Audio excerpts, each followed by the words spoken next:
Devoxx France 2024 coming to you live from Paris. And where will I meet my dearest friend George Long? Hey! If not in Paris? No, not here. I mean, Surely not. yeah, surely not. I mean, we have other places to meet, Right. but look at us, we meet in Paris as well. Yes. Good to see you, my friend. Great to see you. How have you been? It's been a couple of months since I saw you last. We saw each other in Tennessee. Yes, you was, came a to lot our of fun. meetup, and that was absolutely pleasure. It was, yeah, no, it was fun. How have you been? What's new? How it's going? I live in San Francisco. Yes. There's something in the air right now. It's this whole AI thing. Oh you yeah, know? San Francisco is the mecca of AI. It has gotten a little out of hand. Yeah, you go to like any restaurant and you'll hear people talking about the AI hustle that they have. Right, You know? especially Hayes Valley. That's like the mecca Right. inside the mecca. There is one neighborhood in San Francisco which is like Bustling. everything, Yeah. busting with AI, just Yeah. busting with AI. And so now I'm here in France, and it's nice to hear people talk about regular things like the weather or something, whatever. You know, I'm just like But here you walk in Devoxx France, everybody's talking about everything, including AI.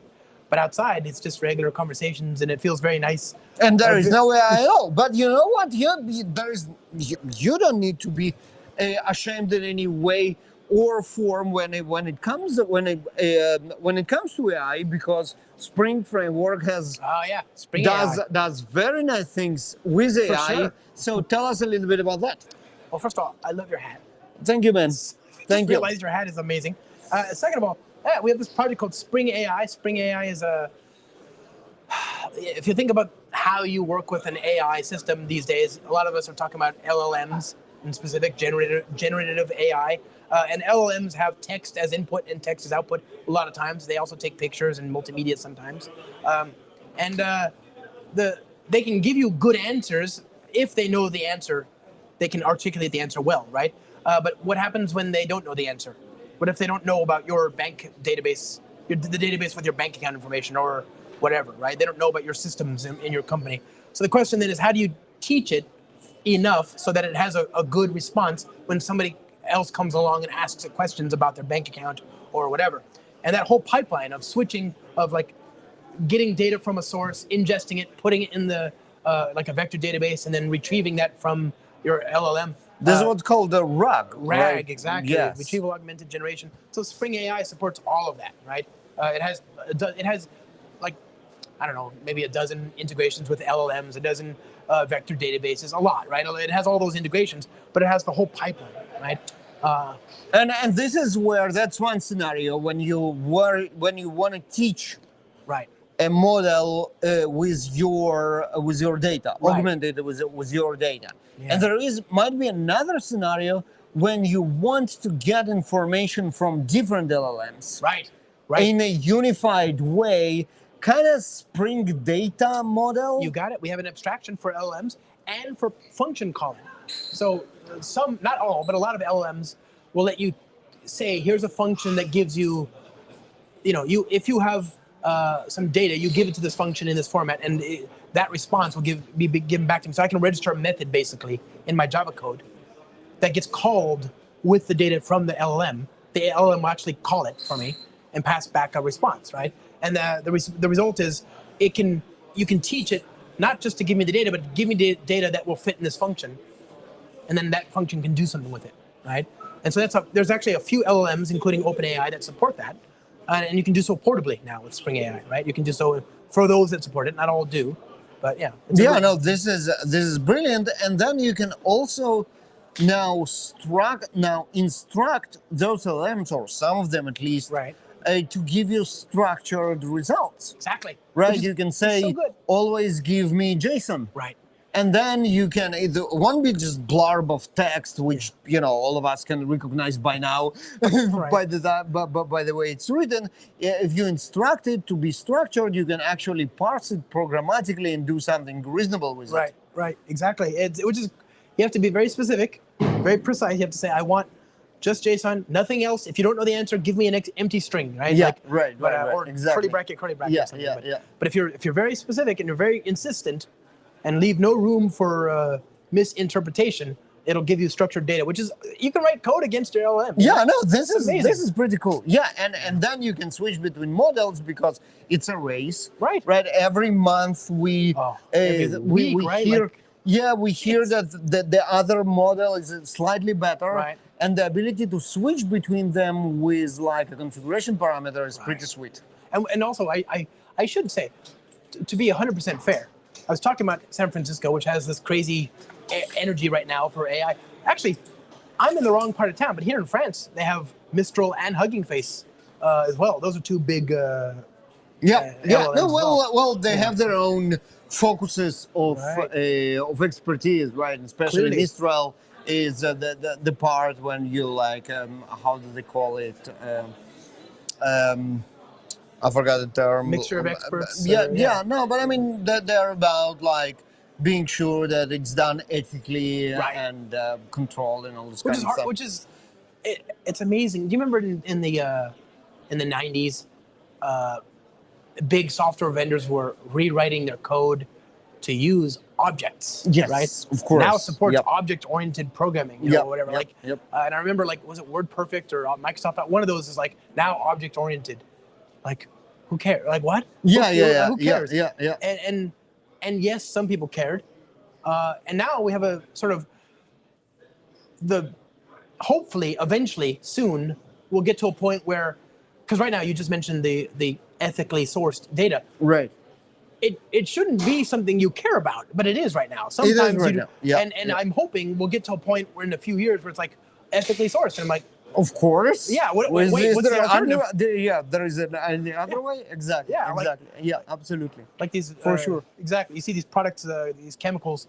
You know, they're like, not tested on animals. No, tested on animals. I'm like, wait a minute. How come you just added this sticker now? Why wasn't there? Like I mean, what? You did test on animals? What's wrong with you? Absolutely. Like that, No, I mean, we'll get to the point where like ethically sourced will be the standard de facto. But for now, the entire thing that we actually need to make sure that it is and pay attention to that. That's part of, you know, it's a part of growing up. Yeah. Right, and that's fine. That's converting from the Wild West to something more structured, something more regulated. Exactly. Basics. But it has to be Wild West in order to grow first. Of course. Without that, I mean.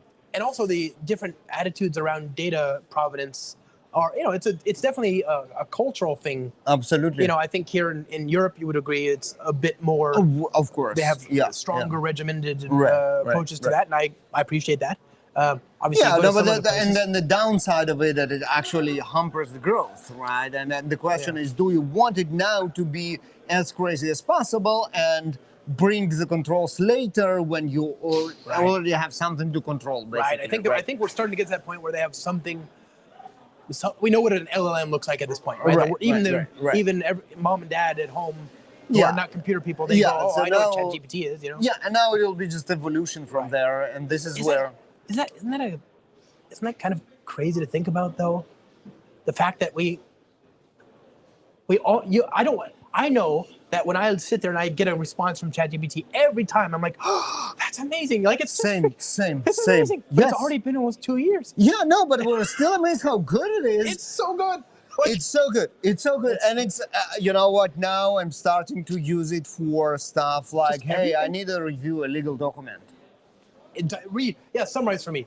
Exactly. And then like, wow, I was in such a pain for so many years, and I don't need to be anymore. This is so great. It's like having it's like Iron Man, you know, the Jarvis absolutely. You can just ask this thing. It's in my watch. It's in my wallet. In my pocket. In my computer. I can just. I don't want to sound like a person who's used to it already. I'm not. Okay. I've been using it every day since it came out. I'm still like. And we find new usages every day, which is also very cool, right? The things that we didn't think to ask. And you know what? I think we are close to the point in which that would be our to-go place instead of Google when we have a question. Already starting to be. And also I'm starting to think, like, so we have the Spring AI project. One of the really powerful things about Spring, just like when we talked about Microsoft Office and and the objects in the whatever object linking or script, embedding, Microsoft right? script, Right. whatever that thing. You can integrate these different Microsoft Office suite Yeah, components yeah, in the Spring ecosystem. Each of these projects is useful by itself, Yep. but they're really the real value is when they all come together, right? And so you can use Spring Boot to Of use course, Spring AI of and course, Spring of MVC or course. whatever. And so now there's these maybe I'm doing batch processing and I get some bad data with Spring Batch and I need to clean the data. Yep. Ask the AI to clean it. See if Absolutely. it fixes it, and then try again. And you I don't can have to break pipe Yes. it all, and this is where the magic is in Compose. applying Yeah. this to everything else. Exactly. This is so cool. Messaging pipelines with Spring integration, and I'm like, I get some data that is I don't understand. Okay, enrich it with AI, Yeah, or yeah, whatever. yeah. I mean, just Yeah, ama- no, I got- it's beautiful. Yeah. It's beautiful, and you know what? I don't think we realize the richness of opportunities that are out there. right. That we're just scratching the surface and what it can do. Yeah, And the real thing for us now is to be creative enough to take full advantage of this stuff. and so this is where I think the Java ecosystem shines, right? Because most people are thinking about AI and they hear the word Python and all that. I'm like, Yep. you don't need. I don't need to know C to use a SQL database, Of course. right? It may be written in C, Yeah, but I don't care. You don't care. I'm using it Yeah. from JDBC and Java or Right, JVM, right, or whatever. It doesn't have to be C. That's my point. Same thing for these AI LLMs. I don't need to know Python to use to integrate.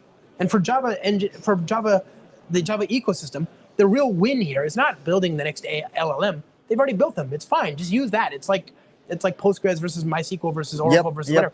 Pick one or 10. Or don't pick Yeah, one. Just do all three if you need. Exactly. But my point is, that's not the goal. Is not to build the next one. The goal is to use it. And Java is second to nothing. Nothing Exactly. at all. Exactly. Because of the community, because of all the Right. integrations, because of all the tools that we already have, is just what limits us now. It's our Right. creativity, basically. And you've got I'm telling the wrong guy. You know that because Develocity, right? You have some AI in your server. Yeah, so we do pretty interesting stuff. Obviously, is for a Spring project as well. Right. The entire thing that will pick which tests we can skip based on the patterns so that we good. learn from code, and the numbers are extraordinary. We save 6 days of build time for every week Yeah. of work of the Spring team. Yeah. With Wait, it's only six. It's only how many hours? 6 days. 6 days. Right. That's what I was gonna say. That's 6 days. Yeah, it's every huge. week.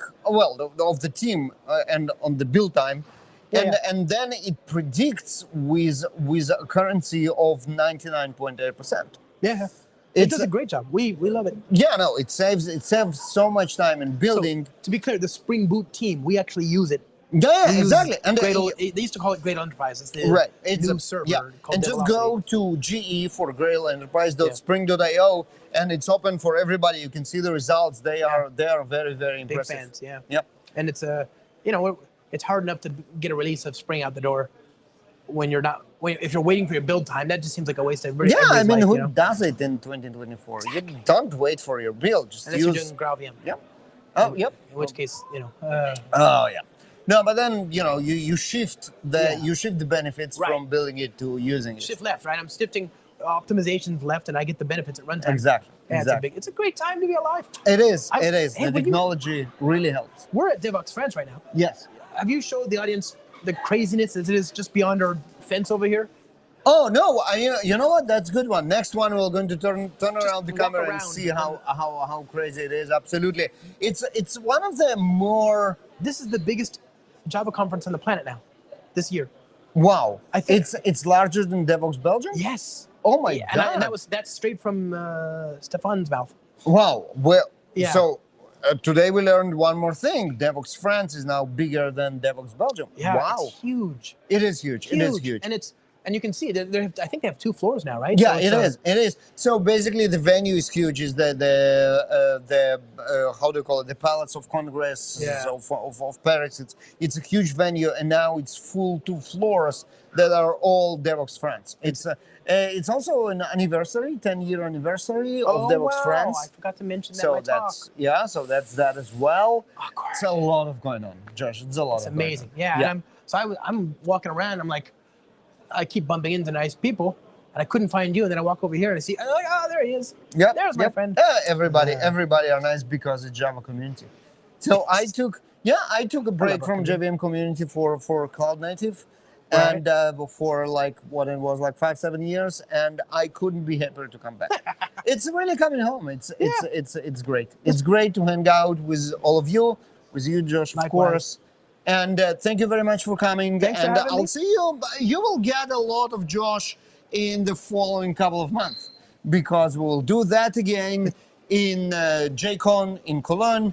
I won't be that one, What? but I'll be at But we will do it again in Devoxx UK. Devoxx UK like next month, Of right? course. That'll be Yes, fun. yes. That's a great yes. show. So you will get a lot of Josh, and I couldn't be happier about it, and you should too. Josh, thank you very much, my friend. Thanks, my It friend. was a